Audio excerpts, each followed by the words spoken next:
edited version of something that I presented in Colorado, and then I've added some more information that is actually more germane to you guys and what you're more interested in. So I was asked to come out to Colorado to talk about the pollinator habitat restoration pollinators process, and I actually contacted Daryl about presenting a lot of this information. So some of this stuff may be some of Daryl's and Mark's work and stuff, but generally, you know, they really wanted to know how we actually got all this stuff into play with the legislation.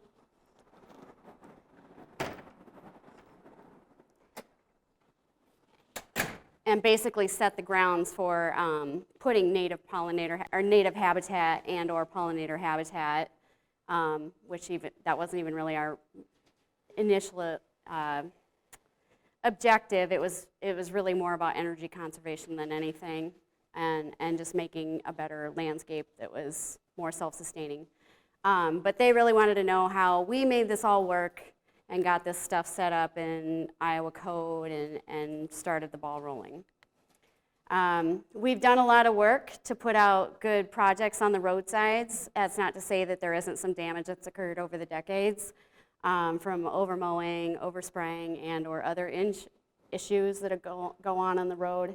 We get a lot of we get a lot of trees and plantings that get taken off, and we have to go back and replant some of that. But in general, about 95% of I-35 is planted to natives, and then about 65 to 70% maybe on I-80. But we still have a lot of continual programs and projects that are going on. And sometimes we have to go back and rehabilitate the areas that got destroyed in projects. So pollinators also came along as one of the benefits of having some of this native forb mix in with the tall grasses to help stabilize these ditches. So why natives? We were really after the energy reduction and using less fuel. We were mowing the right-of-ways fence to fence for decades and decades, and regardless of everybody wanting to look like a golf green, we could not afford that and sustain that price anymore. And the cost, they were putting herbicides down as well to reduce the amount of growth of the grass and mowing it and dealing with all the invasives as well that were still coming in, and they were probably being more prevalent in that crop if it wasn't mowed for a while than it would be if it was just natives with better tenants of the property. So we reduced our mowing in the late 80s, early 90s, and then we started using spraying, and we've been using contract spraying for the last 3, 4, 5 years. You know, it's not perfect, and there's still some kinks to be worked out on that program. The natives will outcompete the weeds at a better pace than cool season grasses, and the natives increase the effectiveness of the living snow fence, reducing the amount of snow needing to be removed. On 210, when we got that first snow this year, I actually went out and took pictures by Syngenta and the Huxley Corner at 210 and just took pictures of like the micrograss in front of people's property, the pasture area, the fences, the living snow fence that might be half tilled into the ground, stuff like that, and just looked to see what the difference was. So I had something to talk with the engineers about, well, why we do it, and justify some of this. But it was really incredible where we had the natives, there was like nothing going across the road, period. You'd still get a little residual in some other scenarios and stuff, but I know District 1 is really adamant about even putting temporary fence across field accesses and stuff like that. You know, when you start explaining to people why we would do this, whether they're engineers or the lay people, these images really resonate really well with people.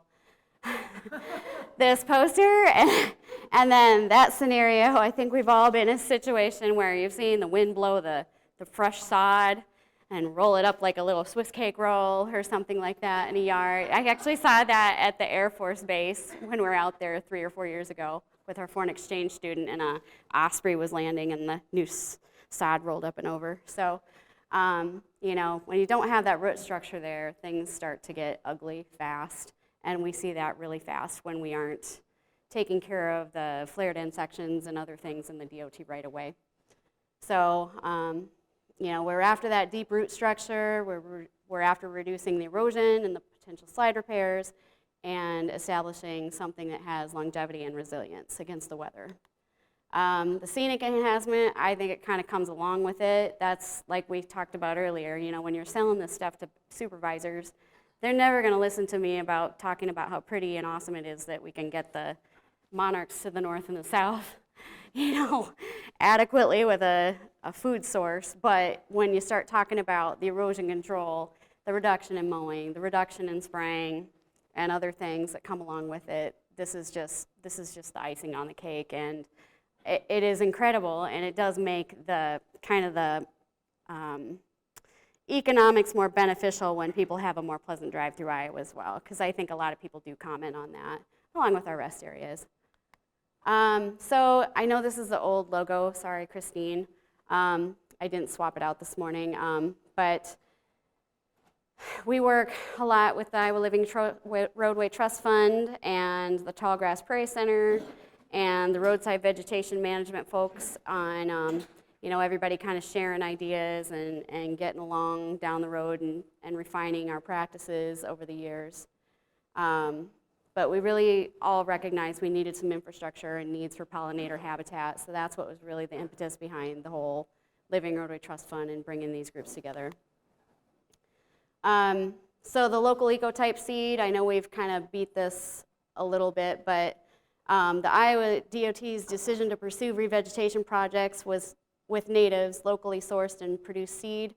There was nothing available in the early 80s, and I know some people in the room helped hand source some of that seed that we did some of these initial plantings on I-35 and some other locations in Iowa. LRTF worked with the University of Northern Iowa, the Iowa Crop Improvement Association, and the DOT to set up the infrastructure for the Yellow Tag Seed Program. And as time went on, several seed producers came onto the market, making Yellow Tag seed more available. And so hand harvesting from native remnants was, like I said, how we started, and then eventually kind of went into the 90s and the early 2000s with the more abundant available seed. We were able to add bigger projects and stuff, and I'll talk more about that down the road. The big demand that I see, and I'm not a producer, so I don't see who else is buying the seed, but from our perspective, we see our main pulls are from the DOT, the Tallgrass Prairie Center, and CRP. I didn't put CRP on there, but it's not a continual every year thing that we necessarily see, but have been kind of sideshow too that one year. So our early projects were about 75 acres, and then we gradually added more acres as they became available. Now we have a little over around 55,000 acres. We haven't had as many projects lately. Most of them going in over at Council Bluffs, and I think maybe the southwest arterial area over in the eastern part of the state. And last year's purchase was about 500,000, give or take. And it's our goal in the years forward to kind of balance that out. I've come up with a few ideas on, maybe balancing some of that purchase amount and keeping the demand coming from the DOT by putting some of that energy back into my beautification projects like we did 20 years ago when I was doing stuff and scaling back my prairie pods in like 2005. So we can kind of go back to that effort. It's just, it complicates the landscape planning projects because now it'll involve the native seed restoration as well and interseeding. And Christina, I have to apologize for this one too. It's not your current one that you had on the screen this morning, but we also have the counties that we appreciate them putting their best foot forward and getting some of that local ecotype seed down as well, and working with the Tallgrass Prairie Center. So strategies for decades of progress, our early test sites. I-35 in Story County, the seed was expensive and scarce. And the Neil Smith Wildlife Refuge area, seed was sourced by Allendale Seed, much of it by hand harvesting. And then as we got into the re-veg projects that I worked on, the seed was sourced by producers, but it was still a little scarce that we had to scale back even after we started drawing stuff up. We'd call and see what the availability was. It had to have been an incredible chain because, I don't know, somebody at the DOT was telling me to take it down a notch, just don't put quite that much out there yet. So And then all the final erosion control projects that come at the end of even some of the mega projects, like we might have a 10-year project going on for an interstate project involving bridges in metro areas, kind of like or even a bypass that's a multi-year project. They'll have a final erosion control project that closes it out. And the reason I explain this is that that's why our purchase isn't always consistent every year. Right now, we're kind of at the mercy of the availability of workers and grading contractors and what other things? Availability of some seed, not your guys' seed, that's not the problem, it's the urban seed. We're having a lot of supply and chain and demand issues right now, and it's throwing another wrench into all the other things we had that we were dealing with the drought and CP42 and other things in the years past. So maybe those don't make the projects come later or stay, string them out over a longer period of time. But lately, this whole derecho / COVID period has really messed things up for everybody at the DOT. So it is what it is, but we'll try to make it more of a balanced effort and try to put more revegetation projects out there where we need to go in and interseed. This is I-235, and this was before I started working on some of the bypass projects I was working on. But, we required a lot of mowing on some of our projects, and, if we could get beyond that 8-foot mow strip and just seed the rest to natives, it was way easier to get more of the native plantings out there and just streamline our projects. And once I started working in roadside, we actually took all the final erosion control projects sheet production into our office, and we have basically 2 or 3 people designing those all the time now, so they're always consistent. And even if they're just, I'm going to use an acronym, but we have an EO1, which is like the final erosion control projects, like the last project, but then we also have these EO4s that are just sheets that are submitted in with the grading and paving that have like the stabilization crop. Sometimes the engineers will sneak in there and say, I'm going to extra work order rural seed. I don't want natives in here, and I don't want to string it out 2 or 3 more years, and then I'm too late to the table to decide what I'm going to do. But generally, there are other projects that are coming by, and they're picking up from random sources from you guys just for the standard mix for those projects, those EO4s. So if you're looking at projects and trying to figure out where we're coming from and how to gauge what we're after, you're probably not going to be able to tell the difference between the EO1 and the EO4 dates, but you'll see like the completion of projects in that 5-year program. And maybe next time we get together, if we get together next year, I can kind of show you some of that program stuff. But it's really boring. It's like that thick, and I don't like looking at it myself. So. Is rural seed the native seed? Rural okay. Seed, what do you mean? So just a sec, I'll show you. I have a slide. But rural seed is basically the 8-foot mow strip, and it's like I wish Nathan was here. Cool season grasses, okay, and then everything outside that 8-foot mow strip on the foreslope, the ditch, and the back slope, that's all to natives. So you can kind of see it here, but they actually mowed into the natives on this one. We're generally looking at this 8-foot strip right here as the mow strip, and then they must have gone in and mowed something for maintenance or mowed out some weed or just periodic. You see this little wormy thing going on around Ames District 1? That was Jim Van Sickle's method of hitting brush.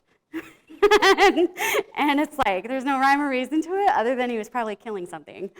And so, we're going to also wrangle that in a little bit and set up in our state RVM plan, or Integrated Roadside Vegetation Management for the state. We're going to have that whole mowing thing in there so our maintenance staff and forces can follow that as well. Because I think we really need it on I-35 and I-80. Because right now it's just kind of the Wild West, and they just figure I'll hit this and I'll hit that, and I might cut that and I might cut that. So it's kind of how it goes right now. And there's a lot left that I have to pick up when I come to do a beautification project. So it also becomes clearing, grubbing / beautification. So So anyway, there's been a lot of hiccups with this maintenance method that has to come behind the native restoration. We've relied on spot spraying heavily, although the first couple years the spray contractors were not really adhering to that very well. They'd overbid too many miles and then go like, you know, really fast and just broadcast spray, and it was not cool. And we got a lot of calls from a lot of people, and it was really, really heartbreaking. So we really had to work hard with our purchasing department to really get that through, that we have to put more teeth into the contracts and limit them on their ability to bid everything out. So I think this is our first year at really kind of toning that down and not letting one contractor take over half the state and then not show up and there's no consequence. So we actually added like a performance bond to everything now, so they have to show up or they're getting dinged, and their insurance is going to pay for it. So anyway, so we are making strides. There's a lot of stuff. There's a lot of stuff to this, and you know, with my staff kind of doing all these specializations, we're trying to get things better. It's just, like I said, it's hard to do a lot more with fewer people. And adding the stimulus money to everything is just going to create more projects down the road. But right now, what we're seeing is really some of that inflation of prices is taking up some of that stimulus money. So, and I don't think that's anything I'm sharing that's new to anybody. You probably see it too on your side of projects. Here's a ditch cross section. So basically, I'm showing where the natives are kind of on that downside of that green line, and then the mow strip is where the red arrow is. And the area of recovery. You know, a lot of people complain that the natives up close to the road, they can't see deer coming fast enough, or you know, far enough in advance, or other crazy ideas. And I shouldn't say crazy, but just unfounded and not really that big of a deal. You can see a lot of stuff crawling through the natives on our right-of-way from far away, really. I think the bigger problem is getting around big semis and stuff, and then missing signs to get off of interchanges and seeing stuff coming on that way, really, just from congestion of vehicles. So yeah, we do have some exceptions where we don't put our urban or our native plantings and stuff. We do observe some urban areas, like we really don't do much on two-lane highways. The urban areas, we have an issue with access control right now, that people that are unpermitted are coming on and taking and mowing it off and taking our trees off too as well. And we have to go after them for treble damages, and we're just going to discontinue all the mowing permits probably on all the interstates. And you know, that's really controversial and really political, but some of them aren't permitted, and the districts just don't have the forces to go out and chase after them every time they get out there on the weekends. So the establishment, I think we have our specs in our books on how they're supposed to be installed. The inspection staff is supposed to watch and make sure they're doing all the full seed bed prep and drilling and or drop seeding, all of that. We don't do much aerial spraying anymore. I think if Oli was still around, we'd be doing more of it, but sorry, slip of the tongue, aerial seeding. But we did make sure we still had the language in the computer and nobody had thrown out the computer file that said how to do it when I had them on the side as a consultant in the last couple of years. But we just don't have the bypasses closed like we used to, so it doesn't really lend itself very well to doing aerial seeding right now. Everything's open and people are accessing. We don't have detours that run off site and the whole strip, you know, several miles is closed off or anything. So it's just less likely that we're going to do it. We really didn't even follow up to see if there were many aerial applicators anymore. So I think one of the big ones had closed shop or was getting close to closing shop. So yeah, we don't do our own drilling anymore. We did have the districts equipped with seed drills for a while. But the big thing is we do have the engineering staff and the inspection staff. They don't like to deal with the 2-year establishment period. So a lot of times they will separate us and have our own specifically let project. at the end of the paving projects. So our annual seed purchase process, has been this way for a while, but in November we gather up all those EO1 dates, and like there was one year we had like 10 or 12 or something. Tara got to suffer through one of the first years, and she did a lot of them for me. So that year we had quite a big purchase. That must have been I think that was the $1.3 million year. And then that was when we were finishing out Highway 20, and we had like 3 or 4 counties, and then we had some kind of going on I-29 north of that location as well. So in November we usually put all those seed lists together, and then separate them out by species and get the paperwork ready for our purchasing to send it out. We snag all the consultant projects as well. So like if the consultants are doing really high profile projects, we want them to do a special seed mix. In December, they start the staff action. We review and revise the seed purchase letting documents as needed. And then we submit the list of native seed and quantities to purchasing for letting, and build the seed requisition. In January, we review, revise again, and then make sure that everything's buttoned up and ready to go. We build the recipe sheets for the winning mixer, and that is a separate contract as well. And then let the native seeding contract, and then followed by the mixing contract. In February, we review and award native seed bids by low bid, and then review award mixing, storage, and delivery bid. And then in March, we get ready for everything to be shipped, and the mixing contractor has those seed recipes for all the specific projects back to those individual EO1s. So we kind of have this go to like pile of like 60 entries all of a sudden when we flare it out and separate everything by species, and then bring it back together again with the recipes for all the projects and have them bagged up and ready to go. Then the contractor gives 48-hour notice before they're ready to seed it, and at that point they go through all the formalities with the inspectors, and any seed not planted in the spring will be stored until it is needed during the fall planting period. I did not add the comment in that we have added extra seed to it sometimes when we're worried about pure live seed content, or if it gets beyond like that 8-9 months period, then we're kind of like, if we get to that next spring, we're adding more seed to it just to make sure it's a go. And then the management is where we really have a lot of headaches. The districts don't want to take care of things, not because they don't want to necessarily, but they do have other high priorities as well. So it gets really hard to not have massive clearing and grubbing projects going on because they just can't get at the fence lines and keep stuff down. I'm hoping this management plan will help them, target their mowing so we can get them on a cycle and they can work it into their work program. So they just know at a certain time of the year they're going to mow the natives out, and then what's left the spraying contractors will get. We've had a lot of issues lately, and I don't have any slides on it, but we've had some issues with some pretty nasty invasives lately. And we've been trying to grapple the Phragmites lately in the Des Moines metro area, and I know it's all over the other metro areas too.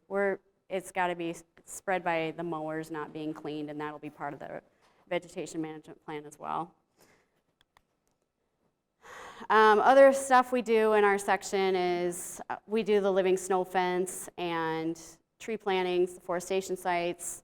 We do the clearing and grubbing plans generally, and then I work on the rest area planning and corridor planning on closing some of the ones we don't want to keep on the system anymore if we aren't going to upgrade the buildings. And then there are, I think I put this last note on here because we were thinking about doing some testing sites and stuff and kind of working with a little more hands-on again with the maintenance garages, but I've since decided that, you know, with all the moving and everything, I think we'll just kind of lay low for a bit, but I think eventually we're going to have some type of an outdoor learning environment involved at the DOT Central Complex so we can have the maintenance guys come and look and ID stuff. I mean, we're gonna have a shifting of the parking lots and stuff, so I have no idea what they're gonna come up with a game plan for it. So, but you know, we do some really incredible things to keep as much snow off the road as possible.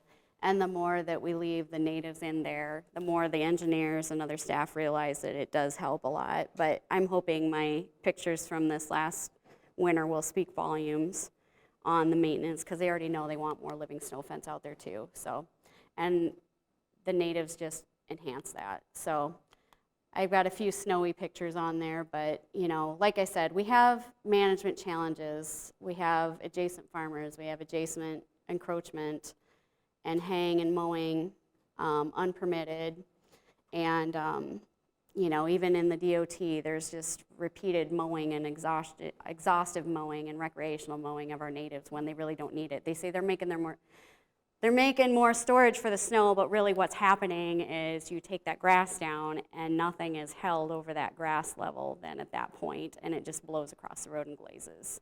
So that's kind of what I was trying to prove with those pictures this last winter, and I think they'll be hard pressed to argue that. This is what our state looks like right now. All the green and the purple is all natives, and the red too. The red was the newer sections on 20, but the purple is the remnant sections. And so when I'm talking about like the prairie fringed orchid, that's why I'm like, I know somebody's seen it up there on Highway 9 in that remnant section north of where I live or grew up in Kossuth and Emmett County area. So, and that's not even marked on the map. So, you know, I think our goal is at least to have, you know, these corridors protected from exhaustive mowing and make sure those are our main arterials of native plantings in the state and keep it going. So, I already talked a lot of that stuff. So Tara's working hard at updating the state IRVM plan. And, you know, as we've been talking with work groups at the DOT and kind of understanding that they don't know as much as we think they know about this type of practice and what we've got out there, we just realize there just needs to be a lot more education and development for our staff internally. We've had so much turnover. It is amazing. I mean, I can't believe how many people have retired just from the DOT in the design office of 108 people. And we have 3 engineers that are kind of at the top, and then we have 3 design engineers. And really, if those guys retire, we will have almost 100% turnover in probably the last 15 years or so, which is kind of nerve-wracking, because then you lose the history of why we started this whole deal anyway. The IRVM plan being updated for the state, we'll be working on the outreach and marketing, you know, as well. Yes. And hopefully you talk about what's it like these 16-year-olds are talking about, what we're passionate about. Hopefully we can get some of that out just with the DOT. So many acres are out there. And I was going to say, on that note, I'm not going to dance on TikTok, but if it takes doing TikToks to get them going and quit mowing, you know, it's like, we're going to have to do it. We're going to have to do it, or you're going to see mom dancing and doing the lawnmower on TikTok, and it's going to go viral because they'll be making fun of me. So, you know, they need to, you know, we really need to work on that strategic communications arm of the DOT and get some of this stuff out there, because the information's there. It's just, I just think there's been so much turnover at the DOT and new landowners along the right-of-way that just don't know the old rules or what was started in the 90s, you know, that set those codes and rules of mowing in place in the first place. So anyway, but right now I am completely, does this have a, oh yes, this takes up a lot of my time, chasing down offenders. And then when you have districts that will follow through but some won't, or they don't know how to do it, or they've never done it, or they were never told they were going to do it, then it gets really ambiguous how to deal with it. So I'm actually meeting with the AG's office when I get back from spring break to start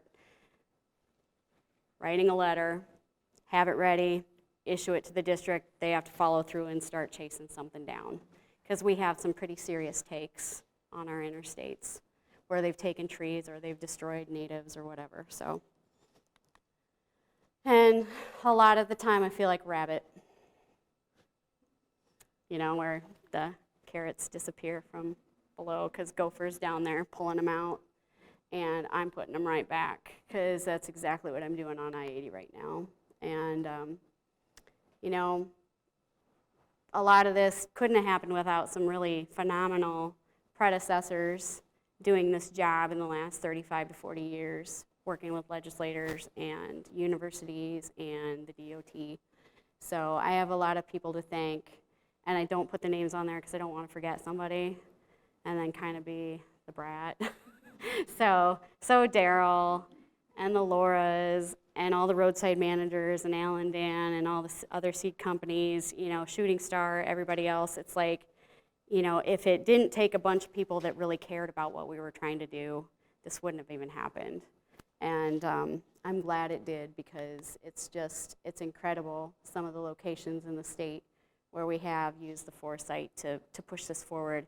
And then we kind of slip under the rug in the engineering plans, and they don't really realize I'm putting all these natives out there after they're done and off the site.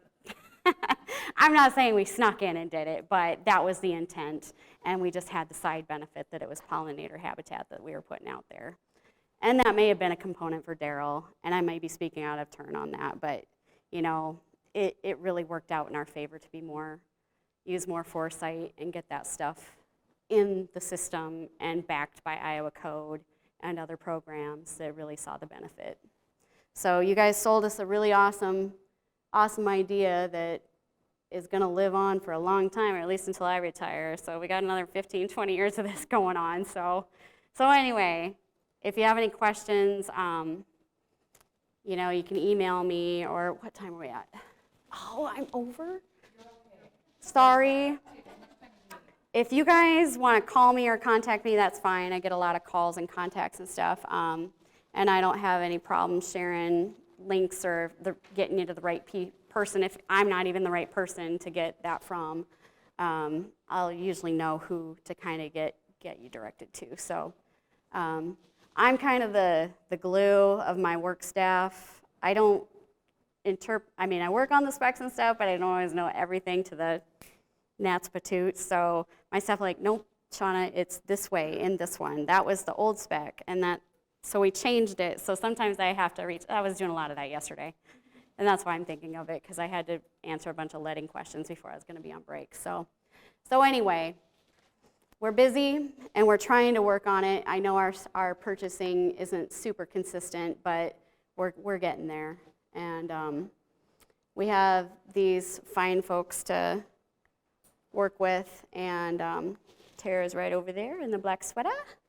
And the rest of my designers are listed on here: Matt Collins, Nathan Poland, Barb McDonald, and Ty Hamill. Nathan Poland is usually the one that puts together our seed purchase every year. So he might rap me on the side of the head if I say, well, we should start doing it twice a year. I don't know what the perfect answer is, but like I said, no ideas are off the table. We just need to be a little more consistent and try to figure out the engineers' whole system of how they're putting those projects in, and keeping a better feel, or even just kind of getting a forecast of how many EO1s we're having and how many linear miles it is total. Then we might be able to at least kind of guesstimate where we're coming for price or need. So anyway, thank you. And you guys, like I said, if you have any questions, let me know. I did have one file, but it's not that important. It just kind of shows the tabulation of like how many let EO1s we've had over the last 5 or 6 years. And that stuff's online. But if anybody wants any of that information, let me know, because it's public information. And I can send it to you. So anyway, Anybody have any questions right away, or? Is that map available online? Yeah, well, did we? I can send it to you. We update it every year. We hadn't updated it for 3 or 4 years because we were relying on somebody in location and environment to update that for us. And this last year we had Barb train on it and our intern. So we should be able to update it every year with the new erosion control plans stuck on there, and then they convert the colors to whatever year of revegetation they're in. So, but we basically prepare that for our maintenance staff that has been ignoring it for a long time. It didn't know it existed. So that was really kind of the impetus for having that out there. So, is that it? Oh, Lael? Being that, the DOT, I mean, this is like huge and on such a massive scale. Do you think that you guys would have some more political sway to put things like miscanthus and Phragmites on the noxious weed list? I mean, do you guys have someone who has like a big hammer to swing? Okay, so I'm guessing what it would take is to have like a cost analysis and the damage of what it does. We have that whole Northeast Mix Master. It is nailed with Phragmites and Eastern Red Cedar. I'm not a Pheasants Forever fanatic, so that's why I don't like Eastern Red Cedar. But anyway, in order to kill it out, we have to basically use like a glyphosate or something to take it down, and then we'll have a dead spot for, I think Nathan was thinking it was about a year. I mean, do you guys have Love these bare kinds spots. of numbers? Because I mean, We don't. The list goes on and on. We haven't been tabulating, and so basically I think what it would take is for Ty to have to go out and like field, snag some of these, or else we'd have to go out and do like hate to say it, another grant, have somebody like just track it on a segment and start painting a picture of what kind of damage it really does to our infrastructure. Because that stuff will tear apart concrete. It will tear everything apart, and I don't think the engineers are thinking it's that bad. Well, and I think too, like you're talking about the amount of turnover that's coming, or that has been continuing to come. I mean, now might be because you're already there, your golden opportunity to start setting the tone for those new people coming in, that like the tracking of this needs to be a priority. Yeah. And then we need to be pushing legislators to open up our noxious weed list so we can like start adding things to it at a much easier, lower the lift. Let's not make this so difficult. Yeah, it's bad. It's been on my radar for the 4 years that I've been in this position, and it's like kind of like the frost seed date. When's the ideal time to go out and snag it, kill it, and catch it, and take it off the site, and then just prep and wait for the year to go back and reseed and stuff. But I mean, it's going to take something like that. I've been thinking about this and losing sleep over it, on how I would put a plan together to have a contractor bid this to go out and kill this stuff, but you can't do it. So it's like a pay as needed. It's like they almost need to give me a pay as needed and then have a meter reading off of a spray truck that's keeping tabs of that number, how many gallons are going out on that.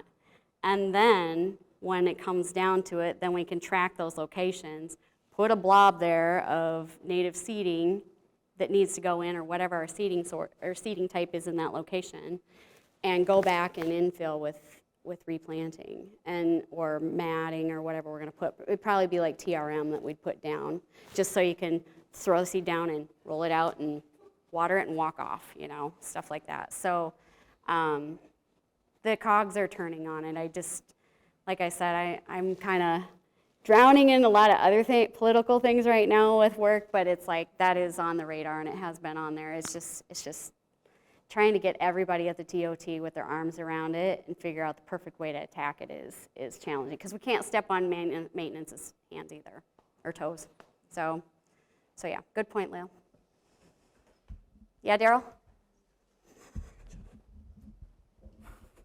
Yeah, this isn't a question, but it's a comment. I was struck when you talked about the living snow fence as being an advantage, because that was a long time coming, because back in the 70s when we were trying to persuade people to stop mowing or stop spraying and give the natives a chance. They were saying, well, we gotta spray or the snow's gonna drift across the road and stuff. And it took a long time to realize, hey, no, it's increasing snow storage, it's reducing whiteouts, and it's reducing Yeah. drifting. But it took a long, long time to I get know.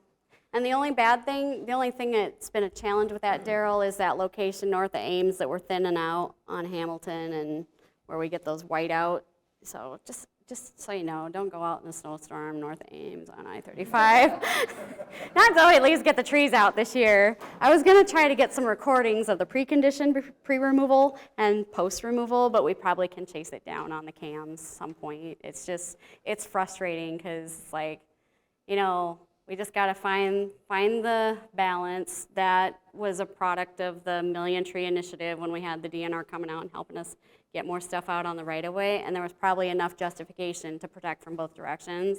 So like if you're going north-south and you've got, predominantly we always put the living snow fence on the west side of the highway or the north side. Well, in this case, you know, when you come over some of those bridge berms and stuff, sometimes you get some of that snow that comes back this way too.